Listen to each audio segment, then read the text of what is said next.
ഓണം സീരീസിലെ നമ്മുടെ അവസാന വിഭവമാണ് പാലട പ്രഥമൻ. ആവശ്യത്തിന് പാലും അതിനൊപ്പം തന്നെ ആവശ്യത്തിന് വെള്ളം കൂടെ ഒഴിച്ച് പാകത്തിന് മധുരം കൂടെ ചേർത്ത് നമുക്ക് കുക്കർ അടച്ചു വെച്ച് ഒരു 5 വിസിൽ ലോ ഫ്ലെയിമിൽ അടിച്ചെടുക്കാം. പാല് വെന്ത് വരുമ്പോഴേക്കും നമുക്കതിലേക്കുള്ള അട വേവിച്ചെടുക്കാം. ഞാനിവിടെ മട്ട അടയാണ് കേട്ടോ ഉപയോഗിച്ചിരിക്കുന്നത്.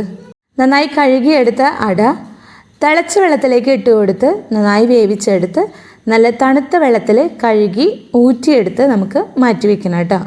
ഉരുളിയിലേക്ക് ഒരല്പം നെയ്യ് ഒഴിച്ചു കൊടുത്ത് അതൊന്ന് ഉരുകി വരുമ്പോൾ നമുക്ക് അതിലേക്ക് വേവിച്ച് മാറ്റി വെച്ചിരിക്കുന്ന അട ചേർത്ത് കൊടുക്കുക. അടയിലെ വെള്ളത്തിൻ്റെ അംശമൊക്കെ ഒന്ന് മാറി വരുന്നത് വരെ നമുക്ക് അടയൊന്ന് നെയ്യിലിട്ടൊന്ന് വഴറ്റിയെടുക്കാം. അടയിലെ വെള്ളത്തിൻ്റെ അംശമൊക്കെ ഇതുപോലെ ഒന്ന് മാറി വരുമ്പോൾ നമുക്കതിലേക്ക് വേവിച്ച് മാറ്റി വെച്ചിരിക്കുന്ന പാല് പതുക്കെ ഒഴിച്ചു കൊടുക്കാം. ഇനി വേറെ ഒന്നുമില്ല, പായസം നന്നായി വറ്റി കുറുകി വന്നു കഴിഞ്ഞാൽ നമ്മുടെ പാലട പ്രഥമൻ റെഡിയാണ് കേട്ടോ. ഇതുപോലെ നന്നായി വറ്റി കുറുകി വരണം കേട്ടോ പായസം. ഈ ലൈറ്റിൽ നിങ്ങൾക്കത് മനസ്സിലാവുന്നുണ്ടോ എന്ന് എനിക്കറിയില്ല കേട്ടോ. നല്ല പിങ്ക് കളറിലാണ് നമ്മുടെ പായസം ഇരിക്കുന്നത്. ലൈറ്റിലായതുകൊണ്ട് അത് എത്രത്തോളം മനസ്സിലാവുന്നുണ്ടെന്ന് അറിയില്ല കേട്ടോ. അപ്പോൾ എന്തായാലും ഈ ഓണത്തിന് നിങ്ങൾ ഇതുപോലെ ഒന്ന് പായസം ഉണ്ടാക്കി നോക്കൂ കേട്ടോ. അപ്പോൾ എല്ലാവർക്കും ഹൃദയം നിറഞ്ഞ ഓണാശംസകൾ നേരുന്നു.